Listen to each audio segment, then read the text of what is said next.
ठीक।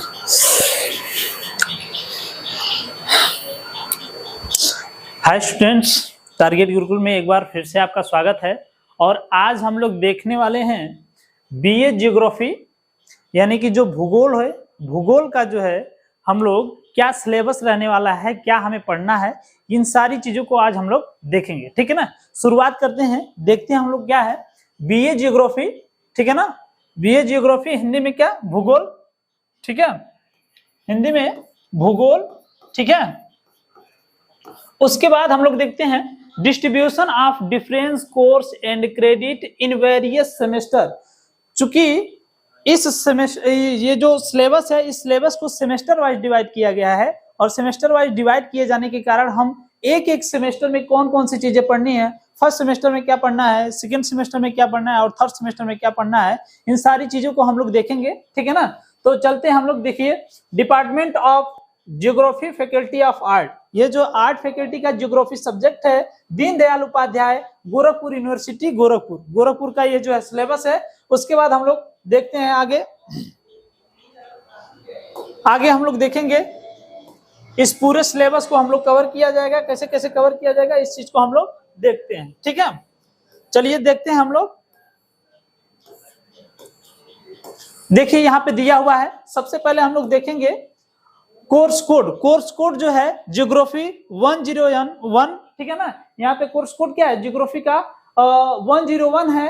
टाइटल क्या है, course title basic of geography. ठीक है ना। ज्योग्राफी का जो बेसिक टर्म्स है उसके बारे में हम लोग आज चर्चा करेंगे, देखेंगे सिलेबस में कौन कौन सी चीजें हैं। सबसे पहले हम लोग देख लेते हैं जो यूनिट फर्स्ट है, यूनिट फर्स्ट, यहाँ पे यूनिट फर्स्ट हम लोग देख लेते हैं। जो कोर्स कोड है 101 का यूनिट फर्स्ट है, उसमें हम लोग देखेंगे कौन कौन सी चीजें यहाँ पे दी हुई हैं, और यूनिट फर्स्ट में कौन कौन सी चीजें हम लोग पढ़ेंगे। देखिए यहाँ पे सबसे पहले दिया है meaning, scope and branch of geography.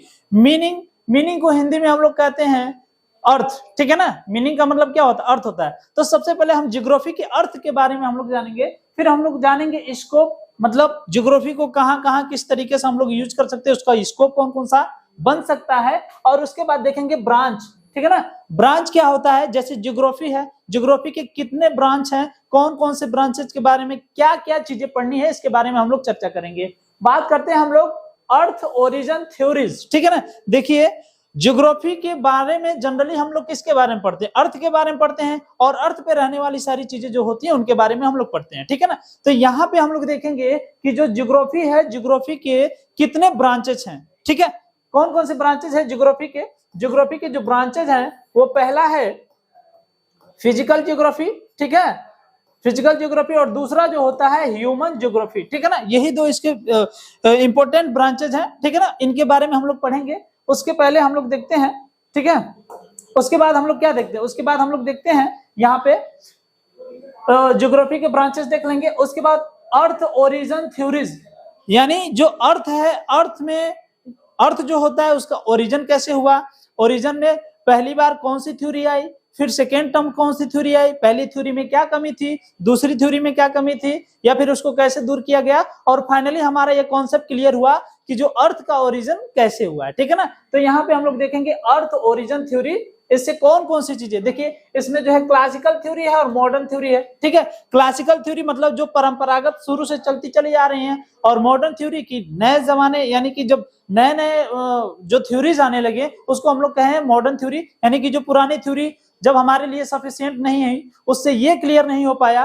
कि अर्थ का ओरिजिन कैसे हुआ, अर्थ की जो पृथ्वी है उसकी उत्पत्ति कैसे हुई। तो जब ये चीज क्लियर नहीं हो पाया तब नई थ्योरी आई, और नई थ्योरी के माध्यम से ये क्लियर किया गया कि जो अर्थ है उसका ओरिजिन कैसे हुआ है। ठीक है, अब हम लोग बात करते हैं ओरिजिन ऑफ कॉन्टिनेंट्स, यानी कि जो कॉन्टिनेंट्स है, जो महाद्वीप हैं, उनका कैसे ओरिजिन हुआ।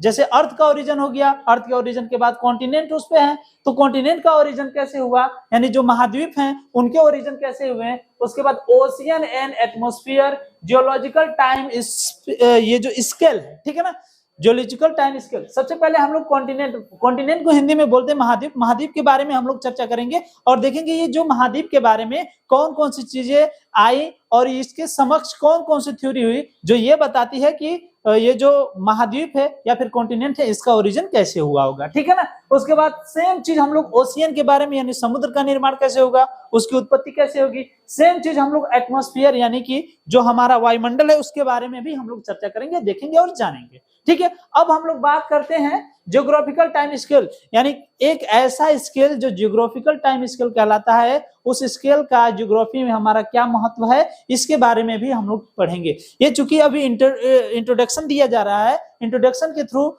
बस आपको सिर्फ इतना बताया जाएगा कि हमें कौन कौन सी चीजें पढ़नी है, ठीक है ना। डिटेल में हम बाद में पढ़ेंगे, ठीक है।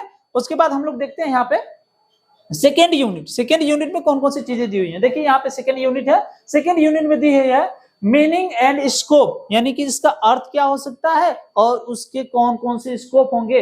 भाई किसके स्कोप बता रहा है, देखिए evolution, principles and approach of human geography. सबसे पहले देखिए इवोल्यूशन, इवोल्यूशन का मतलब होता है किसी भी प्रकार का क्रांति करना, ठीक है ना। तो कैसे क्रांति हुई, कैसे इवोल्यूशन हुआ।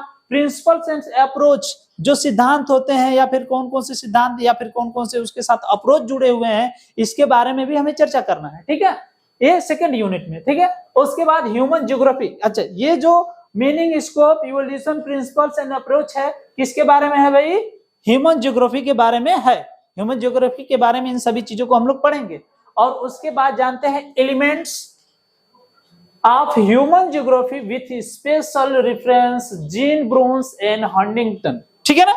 यहां पे समझने वाली बात यह है कि ये जो एलिमेंट्स हैं, एलिमेंट्स मतलब कौन कौन से ऐसे तत्व हैं, कौन कौन से ऐसे तत्व हैं जो भाई ह्यूमन ज्योग्राफी के, और उसके स्पेशल रेफरेंस कौन कौन से हैं जो बताएंगे ह्यूमन ज्योग्राफी के बारे में। एलिमेंट्स यानी तत्व कौन कौन से हैं जो ह्यूमन ज्योग्राफी के बारे में बताएंगे, और ये जो स्पेशल रेफरेंस कौन कौन से ह्यूमन ज्योग्राफी के बारे में बताएंगे।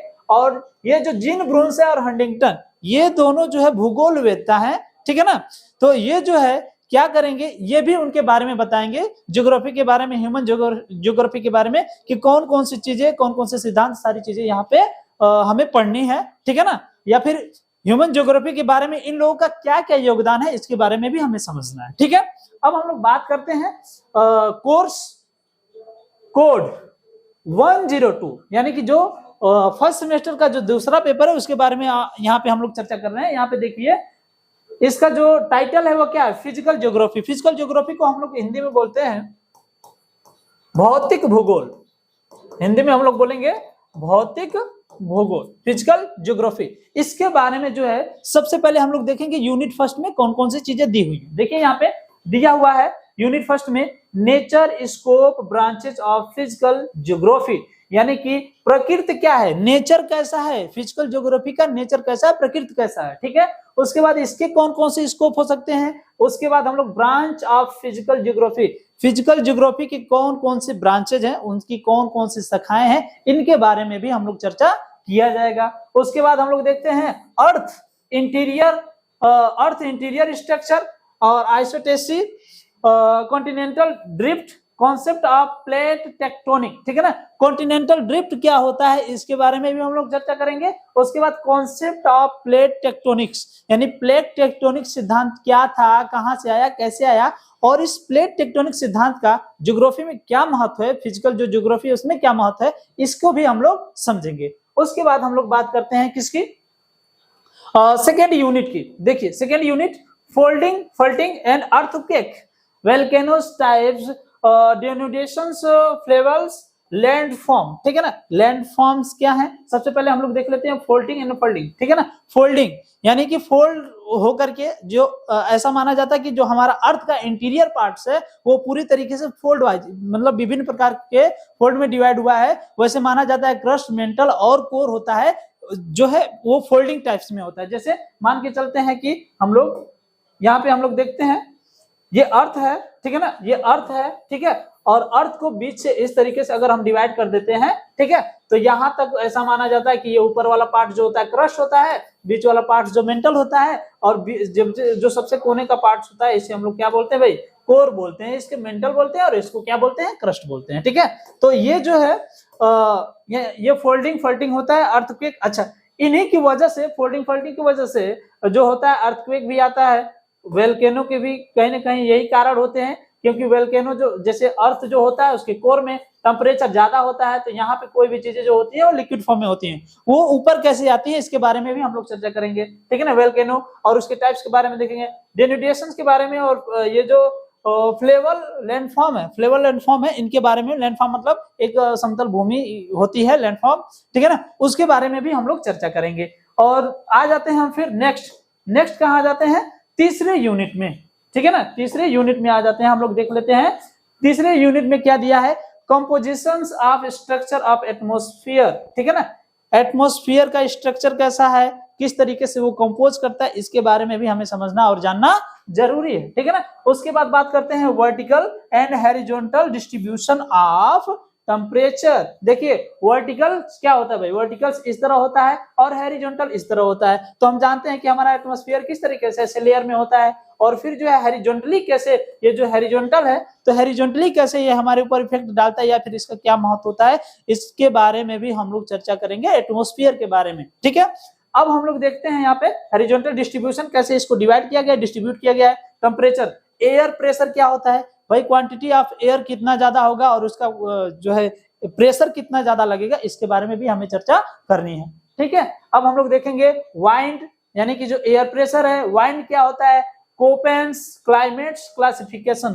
कोपेन जो है जलवायु के बारे में, क्लाइमेट्स के बारे में बहुत ही जरूरी कह सकते हैं और बहुत ही इंपॉर्टेंट डिस्ट्रीब्यूशन दिया है, या फिर कह सकते हैं सिद्धांत दिया है, जो जलवायु के बारे में बहुत सटीक तरीके से व्याख्या करता है। खास करके जो इंडियन जो ये जो इंडिया की सारी चीजें हैं, ठीक है ना, इंडिया के बारे में यदि हम लोग जानते हैं तो इसके जो मानसून होते हैं, मानसून जो क्लाइमेट होते हैं किस प्रकार से आते हैं, क्या क्या इफेक्ट रहता है, अलग अलग इंडिया के विभिन्न राज्यों में, सभी प्रकार के राज्यों में अलग अलग क्लाइमेट पाया जाता है, क्यों पाया जाता है, इसके बारे में भी हम लोग चर्चा करेंगे। जनरली अभी सिर्फ हमें इंट्रो करना है, और ये जो आगे हम लोग जब चलेंगे, आगे चल के उसको एक एक टॉपिक को जो है पूरी तरीके से व्याख्या करके हम लोग को देखना है, ठीक है ना।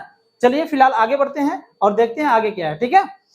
यहां तक हमने देख लिया था composition, structure, atmosphere, vertical horizontal distribution भी देख लिया, और उसके बाद टेम्परेचर और एयर प्रेशर भी देख लिया, वाइंड के बारे में देख लिया, और कोपेन्स क्लाइमेट क्लासिफिकेशन, कोपेन ने जो है कैसे दिया, कैसे उसका सिद्धांत काम करता है, इसके बारे में भी हम लोग चर्चा करेंगे, ठीक है।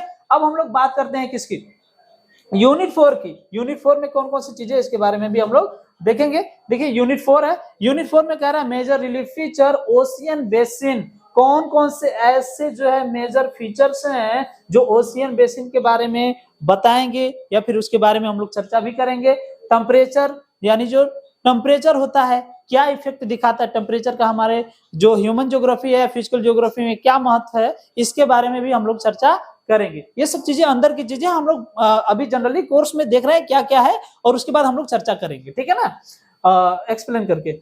यहाँ पे सैलिनिटी है, मेजर ओशियंस करंट्स, और उसके बाद कोरल रीफ क्या होता है, और एल्टोस टाइड्स क्या होता है, इसके बारे में भी हम लोग चर्चा करेंगे, ठीक है ना। अब हम लोग बढ़ते हैं तीसरे पेपर की तरफ, जो फर्स्ट सेमेस्टर का तीसरा पेपर है उसकी तरफ हम लोग बढ़ते हैं और देखते हैं तीसरे सेमेस्टर में क्या दिया हुआ है भाई, ठीक है। यहां तक अगर आपको चीजें समझ में आ रही है तो चैनल को लाइक और सब्सक्राइब भी करिए, ठीक है। उसके बाद हम लोग आगे पढ़ते हैं, ठीक है। देखते हैं क्या है तीसरी यूनिट में, ज्योग्राफी 103।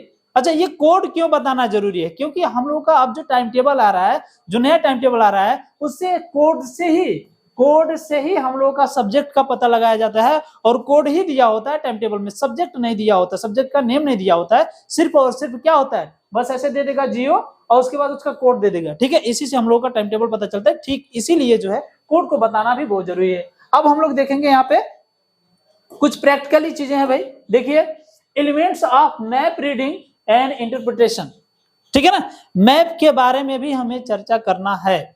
मैप क्या होता है भाई, प्रैक्टिकली सब्जेक्ट होता है, प्रैक्टिकल चीजें हैं, उसके बारे में भी हमें यहाँ पे चर्चा करना जरूरी है, ठीक है ना। और उसके बाद देखेंगे cartography, nature and scope, scale comparative diagonals, vernier scales, study and interpretations of topology map, mountain, plateau, plain. देखिए ये सारी की सारी चीजें जो है एक तरीके से प्रैक्टिकली है, थोड़ा बहुत इसमें थ्योरी बताया जाएगा और सारी चीजें जो है प्रैक्टिकल तरीके से इसको किया जाएगा, ठीक है ना। उसके बाद स्केल के बारे में जानना है, डायगोनल हो गया, वर्नियर स्केल्स क्या होता है इसके बारे में भी हम लोग चर्चा करेंगे, मैप क्या होता है, मैप के बारे में तो आप लोग जानते हैं, जनरली 3 प्रकार का मैप होता है, ठीक है ना। उसके बाद with help of the cross and longitudinal profile, 2 चीजें होती हैं। जैसे आप अगर अर्थ को देखें, अर्थ तो इसमें जो है एक होता है लेटीट्यूड और एक होता है लॉन्गिट्यूड, ठीक है ना। लॉन्गिट्यूड मतलब ऊपर से नीचे जो वर्टिकल होता है, लेटीट्यूड मतलब इस तरीके से होता है, ठीक है, जो लेटा हुआ होता है, ठीक है ना। इसे हम लोग लॉन्गिट्यूड और लेटीट्यूड भी कहते हैं, ठीक है ना। क्लियर है यहाँ तक। उसके बाद हम लोग देखेंगे मैप प्रोजेक्शंस, ठीक है ना। यहाँ पे देख रहे हैं हम लोग मैप प्रोजेक्शंस है, और उसके बाद क्लासिफिकेशन इन देयर प्रॉपर्टीज, उसके क्लासिफिकेशन कौन कौन से, किस प्रकार से उसको डिवाइड किया गया है और उसकी प्रॉपर्टीज कौन कौन सी हैं। उसके बाद हम लोग चर्चा करेंगे भाई conicals with 2 standard parallel Bonne's and cylindrical equal area, Mercator polar and zenithal equal area. ये सारी की सारी चीजें जो है अब हम लोग फर्स्ट सेमेस्टर में पढ़ेंगे, ठीक है ना। इसके बाद जो है पॉलिटिकल साइंस का भी सिलेबस आपके साथ डिस्कस किया जाएगा। हिस्ट्री का ऑलरेडी डिस्कस हो चुका है, वो भी अपलोड आपको कर दिया जाएगा। उसके बाद जो है ये भी है, ये भी आपको अपलोड कर दिया जाएगा। आप लोग देख लेंगे कौन कौन सी चीजें हैं, जो भी डाउट है आप पूछ सकते हैं, जो भी चीजें हैं कमेंट में आप पूछ सकते हैं, जो चीजें नहीं समझ में आ रही उसे भी आप पूछ सकते हैं। उसको आपको नेक्स्ट जो अगला लेक्चर आएगा उसमें बेहतरीन तरीके से समझा दिया जाएगा। Okay, thank you.